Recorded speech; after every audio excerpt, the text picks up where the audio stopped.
আলে নবী পাকের সুন্নতে জিন্দেগি কাটায়। এই যুবকেরা তরুণেরা নামাজ পড়তে হবে, রোজা রাখতে হবে, হজ করতে হবে, দান খয়রাত করতে হবে, এগুলো যেমন ইসলাম। কিন্তু মনে রাখবেন এর পাশাপাশি আরো ইসলাম রয়েছে।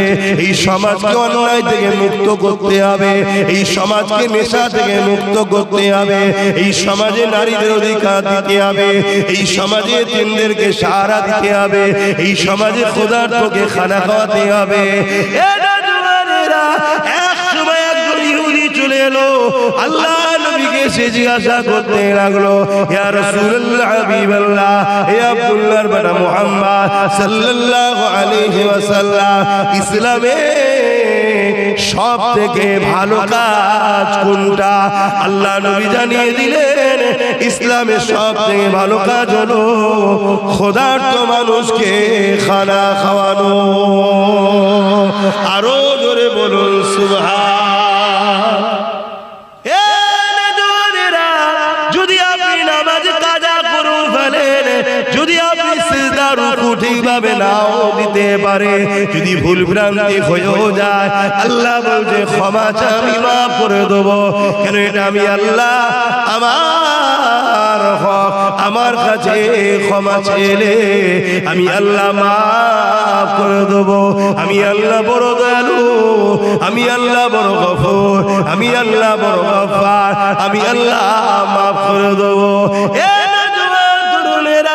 আল্লাহ কত দয়ালু, সাবাকাত রাহমাতি আলা গাযাবি, হাদিসে কুদসির মধ্যে রয়েছে, প্রতিবারে আল্লাহ পাকের রহমত ও গজবের যখনই প্রতিযোগিতা হয়, প্রত্যেকবারে আল্লাহর রহমত জিতে যায়। বাবেরা, নওজওয়ানেরা, তরুণেরা, আল্লাহ নবী মক্কা জমিনে আগমন করলেন।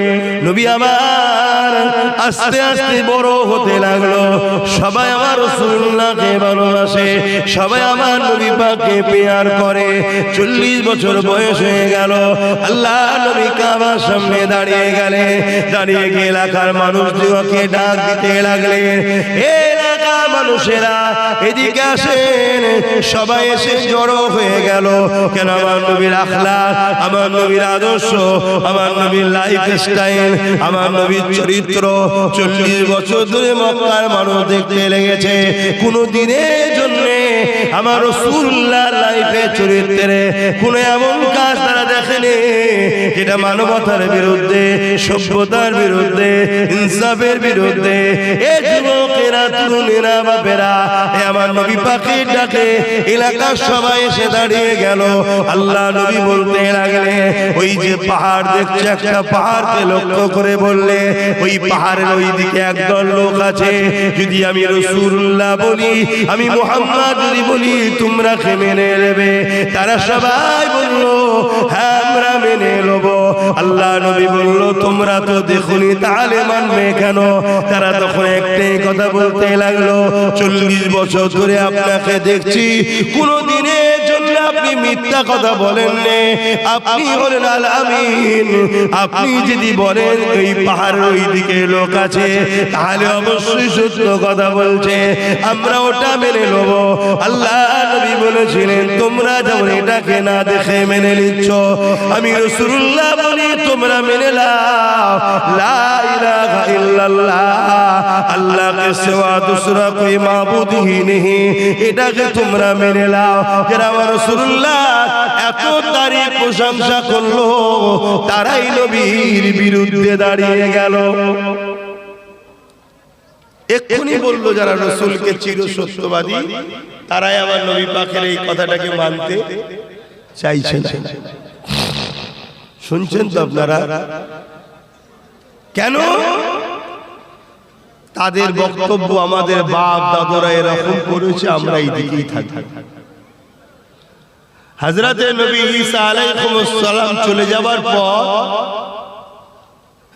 500 বছরের বেশি এই জমিনে কোন নবী রাসূল আসেনি। না আসার দরুন মানুষগুলো এত খারাপ হয়ে গেছে,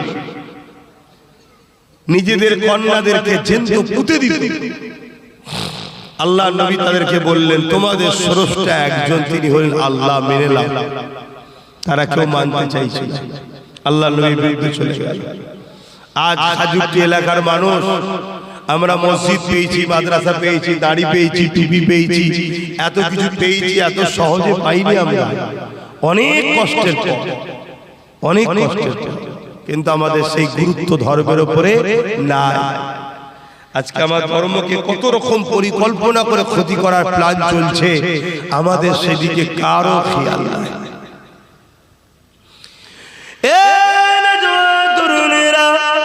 আল্লাহ নবীকে মুহাব্বত করা, আল্লাহ নবীকে আদর করা, এটা আমাদের জন্য ঈমান।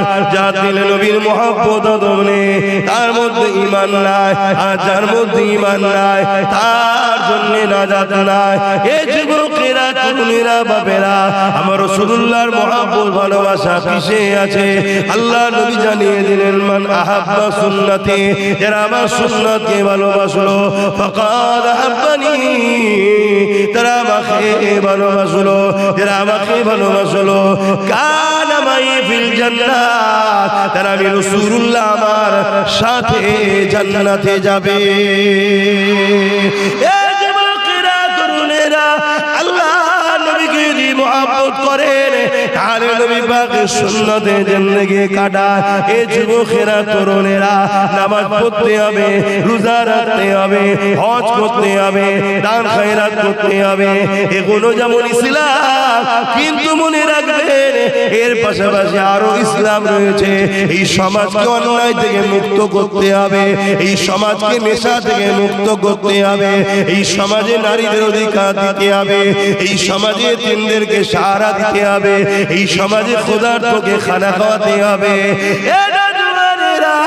এক সময় একজন ইহুদি চলে এলো, আল্লাহ নবীকে সে জিজ্ঞাসা করতে লাগলো, ইয়া রাসূলুল্লাহ, হাবিবাল্লাহ, ইয়া আব্দুল্লাহর বেটা মুহাম্মদ সাল্লাল্লাহু আলাইহি ওয়াসাল্লাম, ইসলামে সব থেকে ভালো কাজ কোনটা? আল্লাহ নবী জানিয়ে দিলেন, ইসলামের সব থেকে ভালো কাজ হলো ক্ষুধার্ত মানুষকে খানা খাওয়ানো। আরো জোরে বলুন সুবহান। ক্ষুধার্ত মানুষকে খানা খাওয়ানো ইসলামের সব থেকে ভালো কাজ। নামাজের কথা নবী বললেন না, রোজার কথা বললেন না, ক্ষুধার্ত মানুষকে খানা খাওয়াও। সে ক্ষুধার্ত হিন্দু হতে পারে, সে ক্ষুধার্ত আদিবাসী হতে পারে, সাঁওতাল হতে পারে, যেই হোক মানুষ, তাকে খানা খাওয়াতে হবে, এর নাম ইসলাম। তাহলে নামাজ যেমন পড়তে হবে, ক্ষুধার্তকে খানা খাওয়াতেও হবে, তাই তো নাকি? কিন্তু নামাজ পড়ে অনেক লোক আছে গরিবের সম্পদ ঝাড়ে, আছে না নাই? বোনের হক মেরেছে, ভাইয়ের হক মেরেছে, পরের জমি দখল করেছে, আছে না নাই? মনে হয় বলে জান্নাত যাবে, তাই তো নাকি? খুব সহজ মনে করছেন না?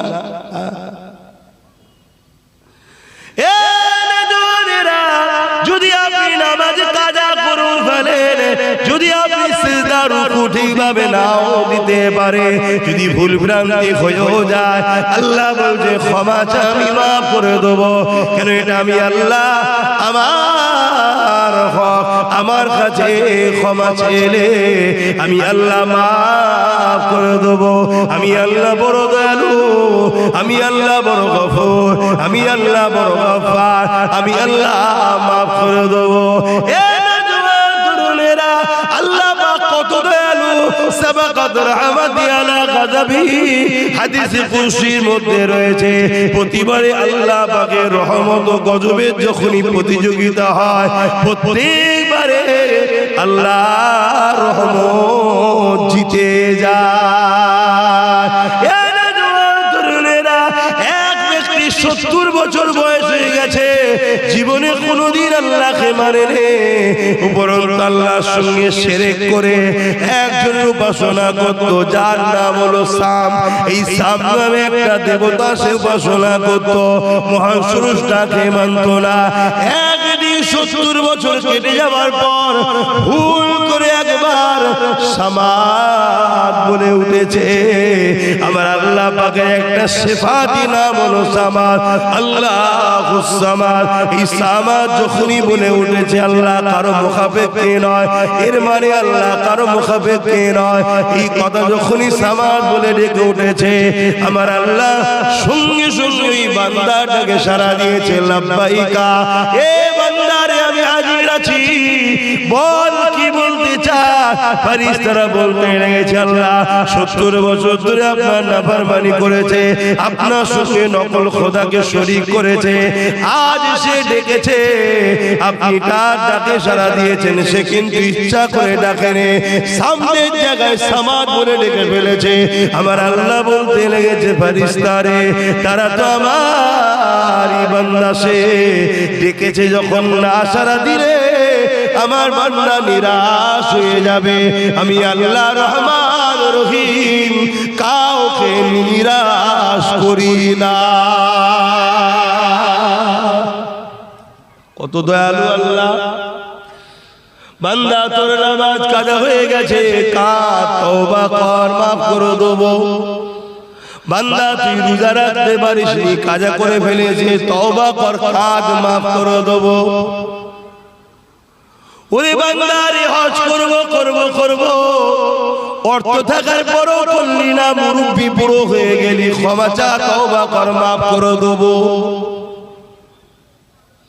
কিন্তু হকুন নাস যদি মারিস, গরিবের হক, মানুষের হক, এতিমের হক, বিধবার হক, ভাইয়ের হক, বোনের হক, শুনছেন তো নাকি? আল্লাহ বলছে আমি মাফ করবো না, ওটা ওরকে ক্ষমা চাইতে হবে, ও যদি মাফ করে। বুঝতে পারছেন আমার আওয়াজ? তাহলে খোদার তোকে খানা খাওয়াতে হবে, এটা আমাদের দায়িত্ব আছে না? না, প্রত্যেকে যদি নিজের গ্রামটাকে আমরা কন্ট্রোল করি তাহলেই তো সুন্দর সমাজ গড়ে ওঠে।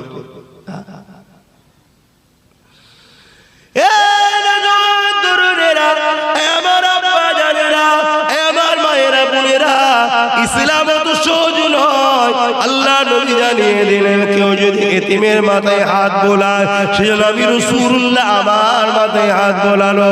কেউ যদি এতিমের পরনার কাপড় দেয়, সেজন্য আমি রাসূলুল্লাহ আমাকে কাপড় দিল। কেউ যদি এতিমের পিপাসা মিটায়, কাল কিয়ামতের ময়দানে যদি সবাই নফসি নফসি করবে, মাথায় এক বেগ দেখতে লেখা তখন সূর্য আল্লাহ নামিয়ে দেবে, 12 গুণ তাপ আল্লাহ বাড়িয়ে দেবে, যে সূর্যের তাপে জমিনটা পুরো লাল হয়ে যাবে। আল্লাহ নবী সাহাবাদেরকে বলেছেন, বাবা সাহাবারা, ওই কিয়ামতের দিনে এমনও পাপ পাওয়া যাবে, নিজের ছেলেকে জমিনে শুইয়ে দিয়ে তার বুকের উপরে পা দিয়ে দাঁড়িয়ে যাবে। ওই কিয়ামতের দিনে এমনও মা পাওয়া যাবে, নিজের মেয়েকে জমিনে শুইয়ে দিয়ে তার বুকের উপরে পা দিয়ে দাঁড়িয়ে যাবে।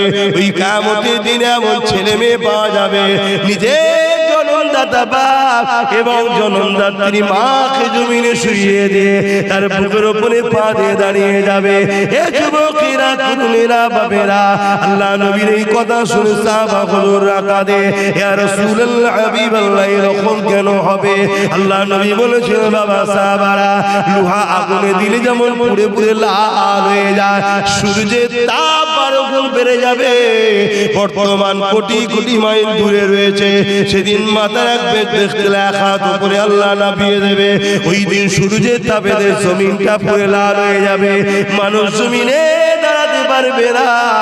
হে যুবকেরা, তরুণেরা, বাবেরা, এই কঠিন দিনে কি হবে তোমার আমার অপায়? আল্লাহ কোরআনের মধ্যে জানিয়ে চলছেন, জুরু নাফসুম মা কদ্দামাত লিগাদ, প্রতিটা নফসের উচিত পরকালে বেশি বেশি চিন্তা করা। এই কঠিন দিনে তোমার আমার কি হবে উপায়? আল্লাহ পাকের কাছে যদি কোনো ভুল করো, হকুল্লাহ যদি কিছু বাদ চলে যায়, আমার আল্লাহ বড় দয়ালু, তোমাকে ক্ষমা করে দেবে, মাফ করে দেবে বলেছে। কিন্তু বান্দা যদি হক মেরে নাও, ওখানে আমার আল্লাহ বলেছে আমি মাফ করব না। এই যুবকেরা, তরুণেরা, এই কিয়ামতের দিনে তোমার আমার কি হবে উপায়? মাইকের আওয়াজে বুঝছেন তো নাকি? কেন আমার পুরো নাক বন্ধ, সব কথা নাকে উঠে গেছে। বুঝতে পারছেন? কত সব নাকে উঠেছে, জালি বন্ধ হয়ে গেছে। কথা বুঝছো? শরীর থাকলে তো খারাপ হবে, আর আমাদের তো শরীর খারাপ হওয়া তো একদম সারা বছরই খারাপ থাকে। আমাদের তো নিয়ম নীতি কিছু নেই। এই তো দুপুরবেলা ওয়াজ করলাম, ঘেমে ঘেমে রোদ পুরো মুখে লাগছে, সহজে ছায় হলে কিছু করে মুখে লাগছে। আবার রাত্রিরে এই যে দেখেন নেহর পড়া শুরু হয়ে গেছে, ওটা নাক শরীর খারাপ হবে। কিন্তু বুঝতে পারছেন তো কথা কি গো? আমার ওই চশমালা ভাই বুঝতে পারছেন? পুরো তোর লোক সব আপনারা বুঝে নেন।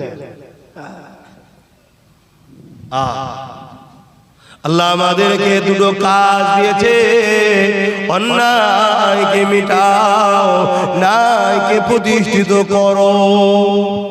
কে কাজ দিয়েছে? কথা বলছেন না? আল্লাহ। দুনিয়ায় কোনো অফিসে আপনি কাজ করতে যান, চাকরি করেন, মাস গেলে মাইনে দিচ্ছে, সে কাজ দেবে, আপনি কাজ করবেন না, আপনাকে রাখবে? তা আল্লাহ আমাদেরকে দুটো কাজ দিয়েছে। কুনতুম খায়রা উম্মাতিন উখরিজাত লিন-নাস তা'মুরুনা বিল মারুফ ওয়া তানহাউনা আনিল মুনকার। অন্যায়কে মিটিয়ে দাও, ন্যায়কে প্রতিষ্ঠিত করো। শুধু ভালো কাজ করব, অন্যায়কে মিটাবো না, এর নাম ইসলাম নয়। শুনছেন?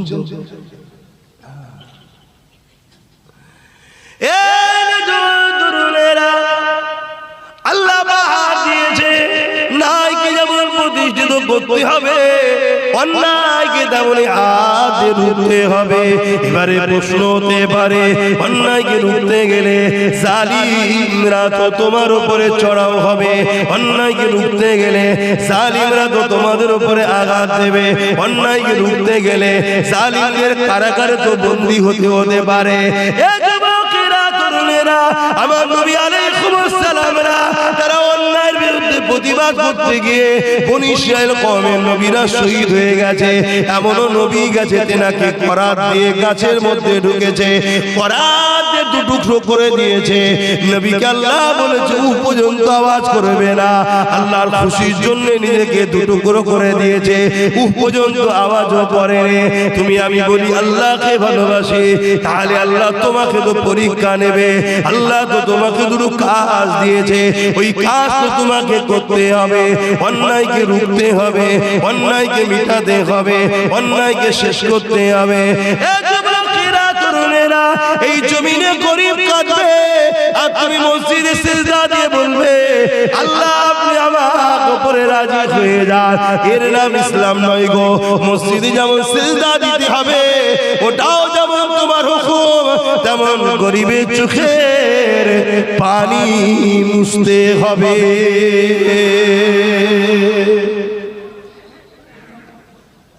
আমার নবী সাহাবাদের উপরে জুলুম হয়েছে না হয়নি? কি অপরাধ ছিল? কত কথা বলছে দেখেন,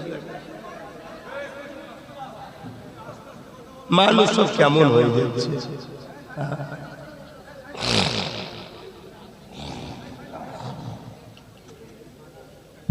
আচ্ছা, এটা রাস্তা, তো রাস্তাটা এইভাবে জাম করলে তো হয় না, এত অভাব হচ্ছে।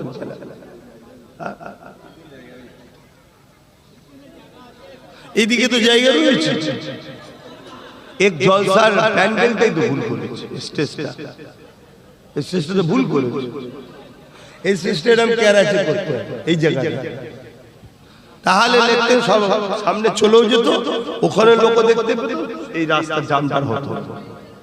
ঠিক আছে না, এদের একটু মিস্টেক হয়েছে, কিন্তু আপনাদের বিবেকটা কি বলছে? রাস্তাটা বন্ধ করলে হয়? মানুষকে যেতে দিতে হবে তো, মায়েরা যাচ্ছে, বোনেরা যাচ্ছে, বেটিরা যাচ্ছে, আপনারা সেখানে ভিড় করে দাঁড়িয়ে থাকবেন, এ তো ঠিক নয়। বাপ সময় কারো ইন্তজার করে না, চলে যেতে হবে, টাইম হয়ে যায়। দরুদ শরীফ আল্লাহুম্মা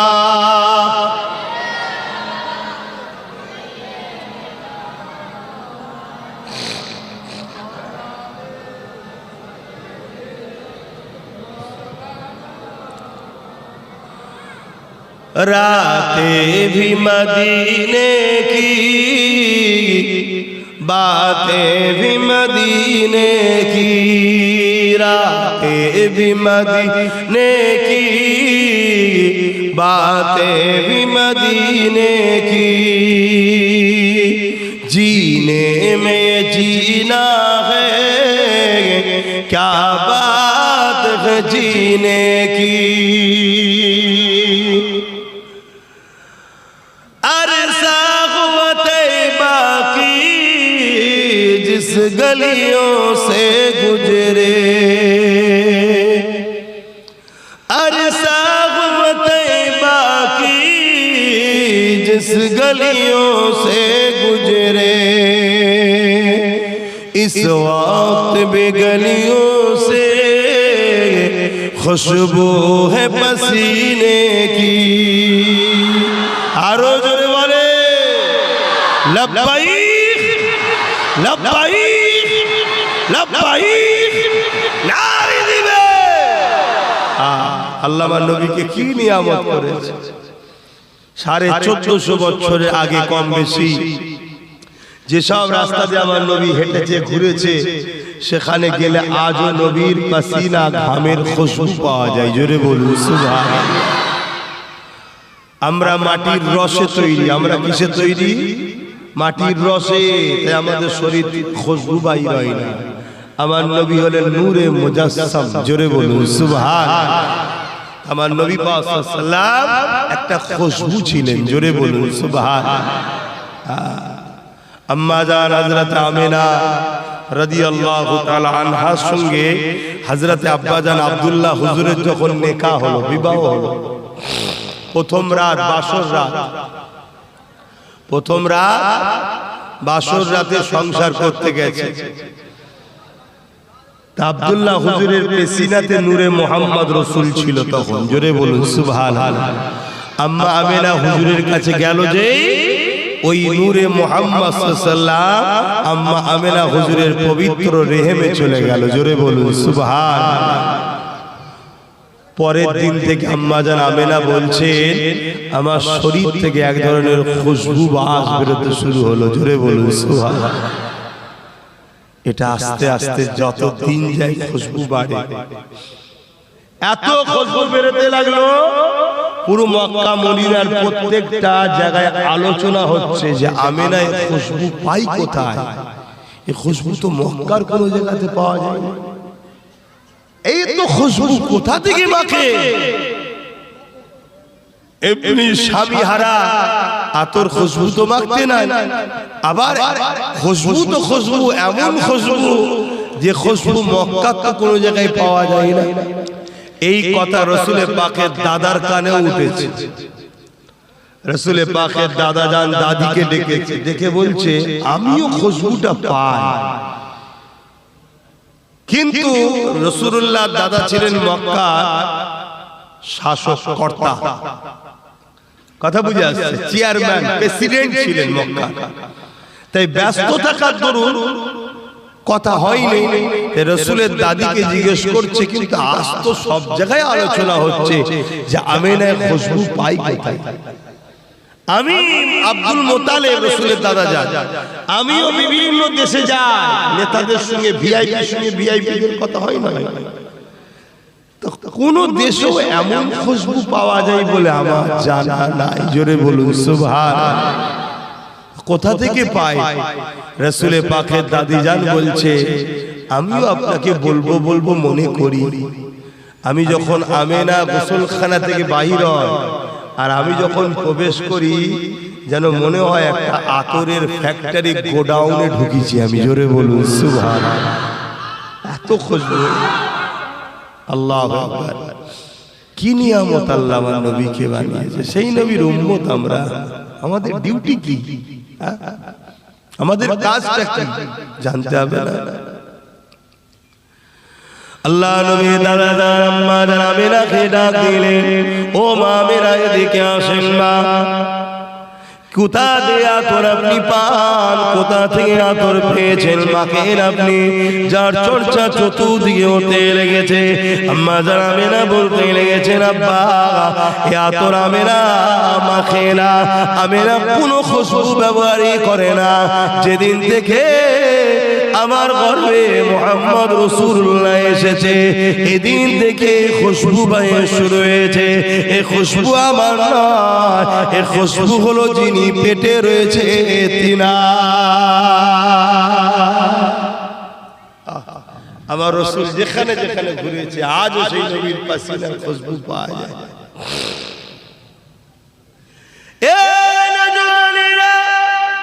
এই বিষয়ে আর একটা কথা আপনাদের বলে দিয়ে যায়। আবু জেহেল আল্লাহ নবীর চরম দুশমন ছিল। আবু জেহেলের একটা ছেলে তার নাম হলো ইকরামা। তিনি আবু জেহেলের সাথে ছিলেন আমার রাসূলুল্লাহর বিরুদ্ধে। কিন্তু আমার নবী পাক একদিন রাস্তা দিয়ে আসছে, উল্টো দিক দিয়ে আবু জেহেলের ছেলে যেতে লেগেছে। আমার নবী পাককে দেখে আবু জেহেলের ছেলে থাকতে পারে না, ছুটে গিয়ে আমার রাসূলুল্লাহকে বুকের মধ্যে জড়িয়ে ধরেছে। এই যে জড়িয়ে ধরেছে এই খবরটা আবু জেহেলের কাছে চলে গেছে।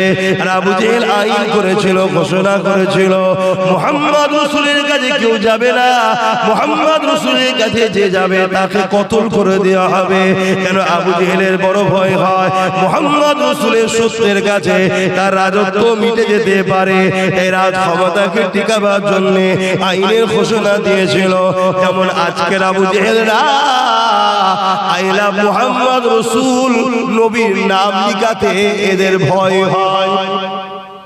দেখেছেন না, শুধু নাম লিখেছে আমি নবীকে ভালোবাসি, এতে এদের ভয় শুরু হয়ে গেছে। কেন ভয় খেয়েছে হুজুরের সত্যের কাছে আমার সন্ত্রাসী সাম্রাজ্য মিটে না যায়।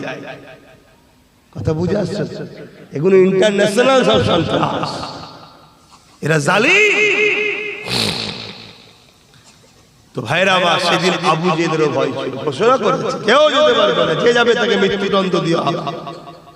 অনেক সাহাবা হুজুররা আমার নবীকে মেনেছে বলে মরুভূমির গরম পানিতে শুইয়ে দিয়ে বুকের উপরে ভারী পাথর চেপে দিয়েছে। হে যুবক শোনো, এত সহজ ইসলাম আছে না।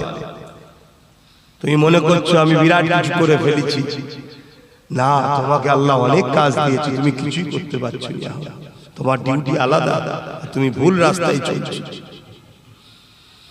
আল্লাহ নবী সাহাবারা এই মরুভূমির গরম বালির উপরে শুয়ে শুয়ে বুকের উপরে ভারী পাথর চাপিয়ে দিয়েছে। নিঃশ্বাস না নিতে পেরে আমার নবী সাহাবারা শহীদ হয়ে গেছে। এইভাবে অত্যাচার সেদিন আবু জেহেল উতবা সাহেবারা করেছিল। এ আবু জেহেল আইন করে দিয়েছে মুহাম্মদ রাসূলুল্লাহর কাছে কেউ যেতে পারবে না, মুহাম্মদ রাসূলের কাছে যে যাবে তাকে মৃত্যুদণ্ড দেওয়া হবে। কেন যে আমার নবীর কাছে যায়, আমার নবীকে নবী বলে ইমানের কলেমা পড়ে মুসলমান হয়ে যায়।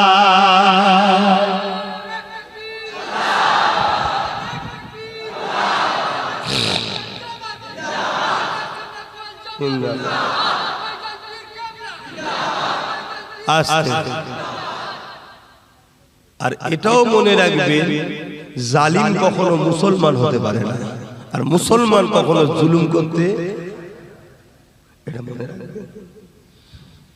তাহলে বলবেন এই যে সব দেখছি, এই যে সব দেখছি, আমরা দেখছি মুসলমান, আল্লাহর খাতায় এরা বেঈমান। শুনছেন তো যারা জালিম, আল্লাহর খাতায় এরা কি বেঈমান। মুসলমান ঘরে জন্ম হয়েছে, বাপ ভালো ছিল, মা ভালো ছিল, স্বীকার করছে, অস্বীকার করছে, কিন্তু দুনিয়ার লোভে পড়ে জালিম হয়েছে। জালিম কখনো মুসলমান হতে আর মুসলমান কখনো জুলুম করতে। মিশকাত শরীফের হাদিসের মধ্যে রয়েছে কেউ যদি জুলুম করে জানার পরে, মন দিয়ে শুনবেন সবাই, ভুল হতে পারে, তওবা করুন, এখনো নিঃশ্বাস চলছে।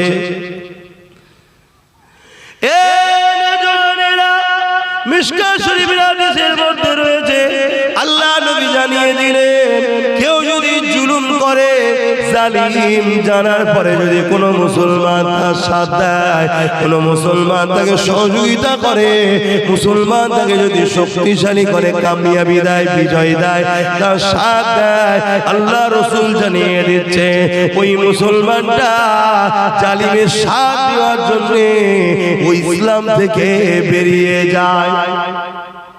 শুনছেন তো? আজকে আমরা মুসলমান কোথায় আছি? আমরা মুসলমান কোথায় আছি ভাবু। এবারে কোনো জিনিস না জানা থাকা পর্যন্ত সেটার উপরে আল্লাহ ধরবে না।